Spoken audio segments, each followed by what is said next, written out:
मेरी क्रिसमस बड़दिन शुभेच्छा शुभकामना प्रभुकर महा अनुग्रह हेतु आज आमने वर्षर शेष मासरे उपस्थित हो पारिछु एवं प्रत्येक वर्ष पर आउ थरे एई वर्ष एक पर्व भाव आमे बड़दिन को पालन कर कल क्या होगा किससे मालूम। पर्वदिन पिठापणा नुआ लुगा घर सजा धरा बंधा चली हाँ बड़दिन पूर्वर समस्त ख्रीष्ट विश्वासी मान घरे ए प्रकार प्रस्तुतिकरण चले लाइट स्टार लगाई आम निज घर को आलोकित कर आसतु देखा यही बड़दिन उपलक्षे आम परमेश्वर वार्ता आम परमेश्वर वार्ता यहाँ लूक सुषमाचार 1 अध्याय 28 आग अनुग्रह पात्री तुमर मंगल हो प्रभु तुमर सहवर्ती मरियम कहले लूक 1 अध्याय 28 मरियम कहले देखंतु मो प्रभुंकर दासी आपणकर वाक्य अनुसार मो प्रति घटू आपणकर वाक्य अनुसार मो प्रति घटू एई बड़ दिन रे ए गोटे निष्पत्ति आमने नेवा कहवा प्रभु आपणकर वाक्य अनुसार मो प्रति बहुत वर्ष निज इच्छा चलिली किछि पाइली नहीं प्रभु तोर वाक्य अनुसार मो प्रति घटू हमें कहवा देखो 2021 गोटे समृद्धिशाली मरियम कहले आपण वाक्य अनुसार मो प्रति घटू दूत चली गले किंतु मरियम पाए ताहा सेते सहज नथिला से जुगरे मरियम मानकर जीवन काल समय जुगरे एते सहज नथिला किंतु किंतु मरियम कहले आपणकर वाक्य अनुसार मो प्रति घटू एवं मरियम निजको प्रस्तुत परमेश्वर मानव उद्धार योजना को सफल करने निमंते मरियम निजको प्रस्तुत एवं अनेक विषय थिला जाको मरियम बुझी पारि नथिले मात्र से याको ग्रहण कर बाध्य हेले मरियम को निमंते परमेश्वर एक असाधारण योजना थिला सेतले मरियम बुझी नथिले किंतु परमेश्वर को योजना को से सादरे स्वागत करे परिणाम अति अलौकिक थिला हालेलुया आम जीवन रे भी परमेश्वर को इच्छा को सफल करबा ग्रहण करबा निष्पत्ति नेबा देखिबो आमर जीवन मध्य अति अलौकिकमय प्रेज लॉर्ड मरियम पर परमेश्वर योजना थिला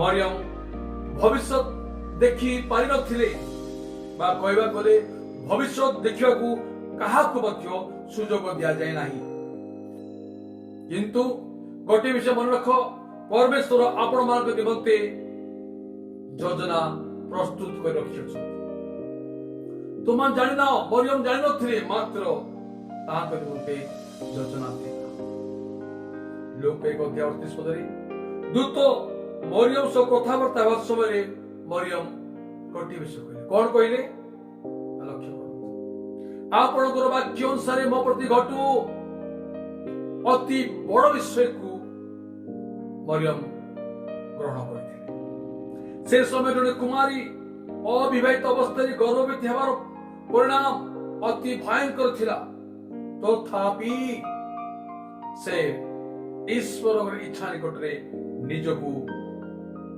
स्वेच्छारे समर्पण करे। यदि विषय वस्तु को गोटे नेगेटिव चिंताधारा नहीं बा नकारात्मक चिंताधारा चिंता करवा तेबे परिणाम कौन होता आज देखिए। लूक 1 अध्याय 37 पद पाठ कले आप स्पष्ट देखिपारे। से लिखाई दाऊद वंश जोसेफ नामक जड़े पुरुष सहित मरियम का विवाह निर्बंध हो सारी।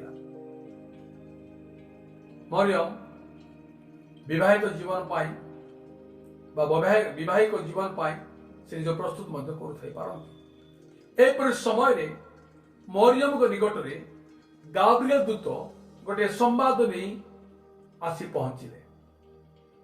लूक 1 अध्याय 30 आग मरियम भय कर नहीं, कारण तुम्हे ईश्वर छामुरे अनुग्रह प्राप्त होइछ। 31 आ देख तुम्हें गर्भधारण करी गोटे पुत्र प्रसव करिवो और ताहां नाम जीशु देव। 32 से महान हेबे, से परात्पर पुत्र बोली ख्यात हेबे। 33 से जाकब वंश जुगे जुगे राजत्व करिवे, पुणी ताहांकर राज्य शेष हो नाही। मरियम कहले या कि बड़ी संभव हो किंतु दाऊद को बुझेबा परे से कहले आपनकर वाक्य अनुसार इनडायरेक्टली परोक्ष भाव में कहबा गले परमेश्वर तुमको व्यवहार करबा को चाहतंती मरियम बोली ए संवाद देवा दूत आसते। दूत कहले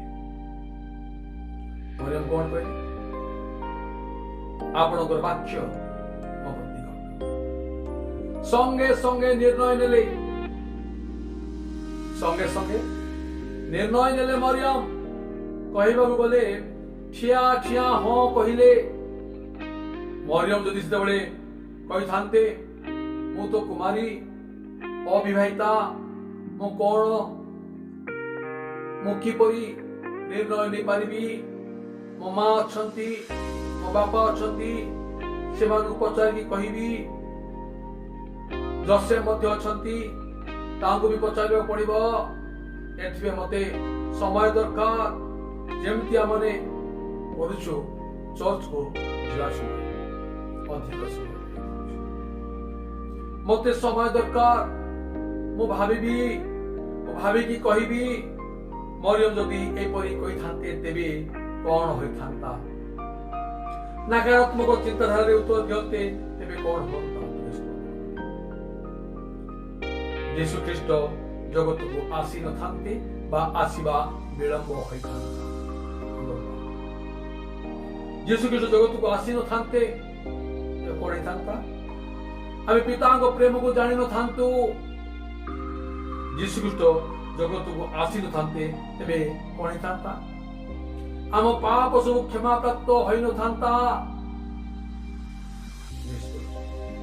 यीशु ख्रीष्ट जगत को आसी न थांते तेबे आम प्रार्थना उत्तर मिल न थांता। किंतु मरियम कुमारी मरियम ऑन द स्पॉट निर्णय नेले आपनकर वाक्य मो प्रति घटू। आमे कौन करता किंतु मरियम छोट कुमारी झियो मरियम ऑन द स्पॉट निर्णय नेले समुदाय जगत उद्धार निमंते। हालेलुया। त्राणकर्ता जन्म ग्रहण कले।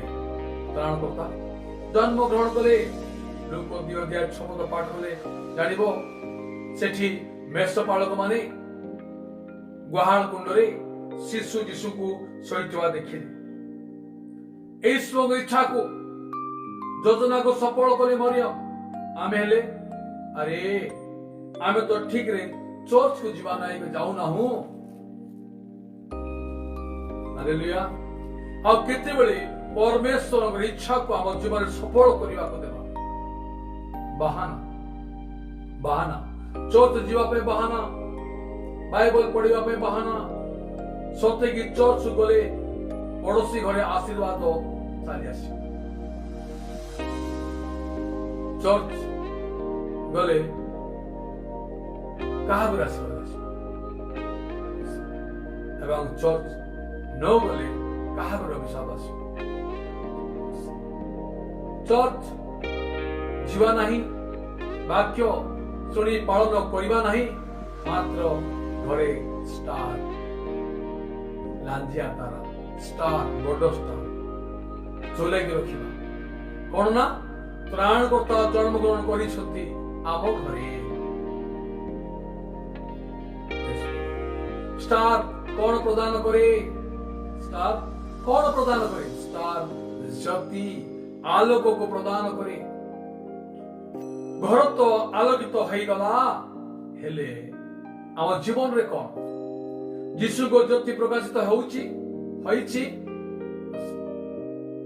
जॉन 8 अध्याय 12 पद ए प्रकार लिखा अछि यीशु पुनर्बार लोक मान शिक्षा दी कहिले मो जगतर ज्योति जे मोहर अनुगमन करे से केबे हे अंधकार रे भ्रमण करिवो नाही बरं जीवन रो ज्योति पाइबो ज्योति पाइछ प्रश्न ना केवल घर ही आलोक देखा जाउछि आउ जीवनटा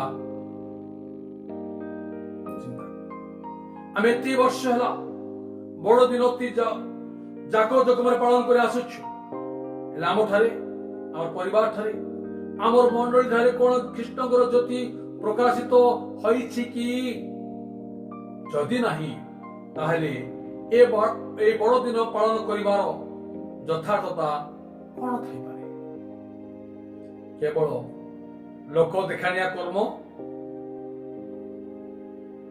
कौन क्या लोक देखानिया धर्म कर्म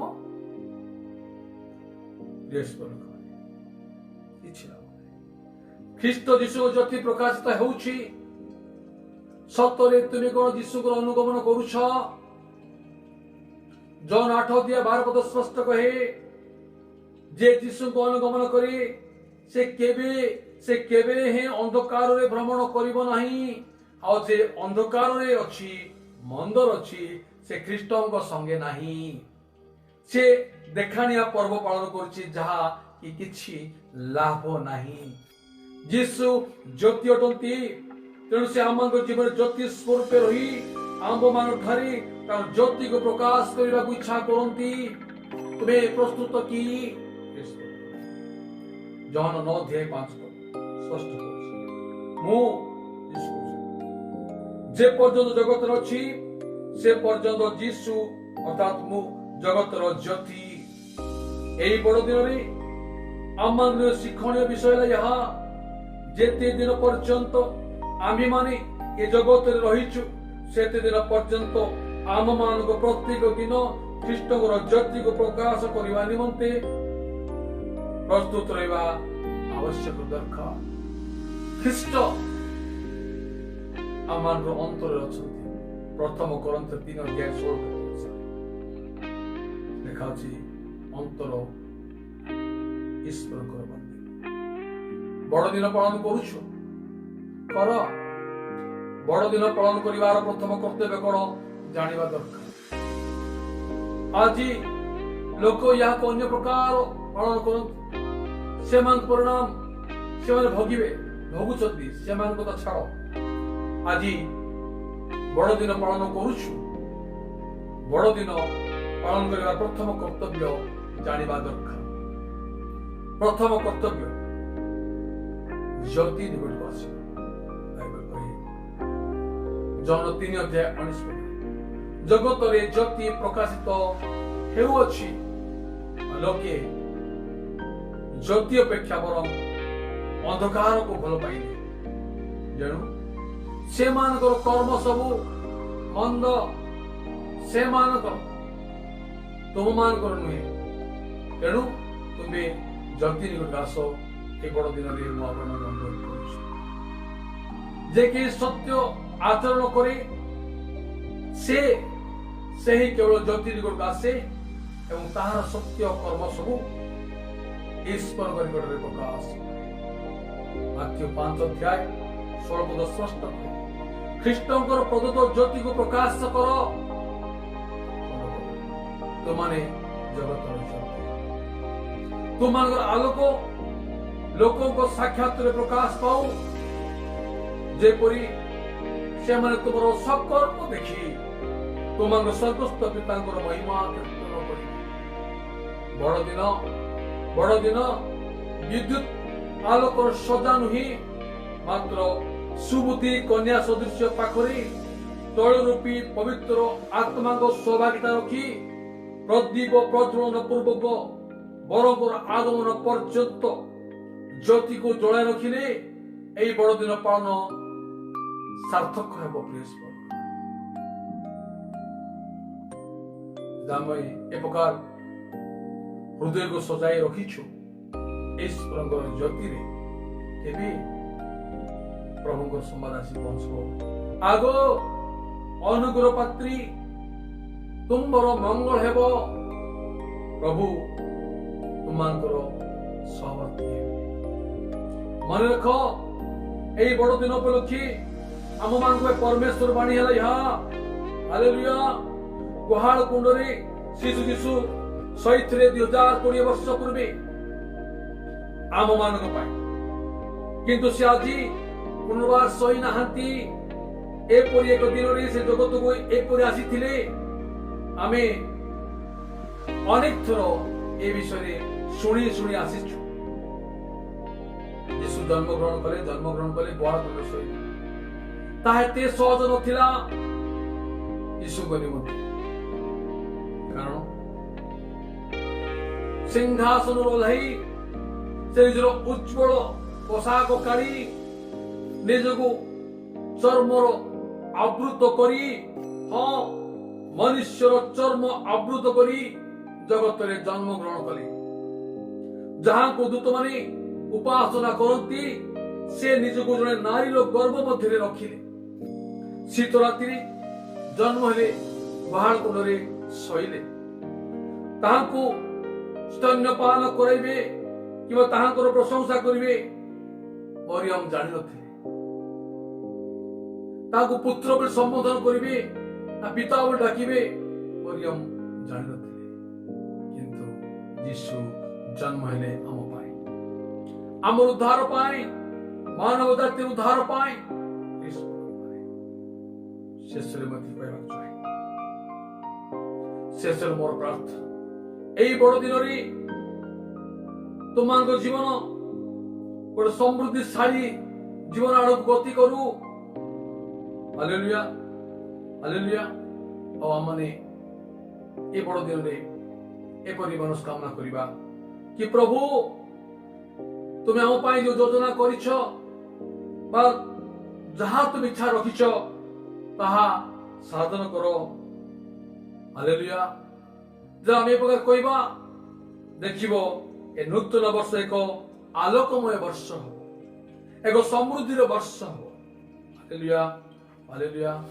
ଯେତେବେଳେ ମରିୟମ କହିଲେ ତୁମର ବାକ୍ୟ ମୋ ପ୍ରତି ଘଟୁ, ସେତେବେଳେ ତାଙ୍କର ଜୀବନ ଆଲୋକମୟ ହେଲା, ଅଲୌକିକ ହେଲା। ପ୍ରେଜ୍ ଲର୍ଡ, ହାଲେଲୁୟା। ତୁମର ମଙ୍ଗଳ ହେଉ, ପ୍ରଭୁ ତୁମର ସହବର୍ତ୍ତୀ ହୁଅନ୍ତୁ। ପ୍ରଭୁ ଏ ବାକ୍ୟ ଦେଇ ତୁମମାନଙ୍କୁ ଆଶୀର୍ବାଦ କରନ୍ତୁ। ଏ ବଡ଼ ଦିନ ଆମଙ୍କ ନିମନ୍ତେ ଗୋଟେ ନୂତନ ଜ୍ୟୋତି ନେଇ ଆସୁ। ପୁନର୍ବାର ନୂତନ ବର୍ଷ ପାଇଁ ତୁମମାନଙ୍କୁ ଆଡଭାନ୍ସ शुभेच्छा दे आज प्रसंग को एठी रखुछि। God bless you all, praise the Lord.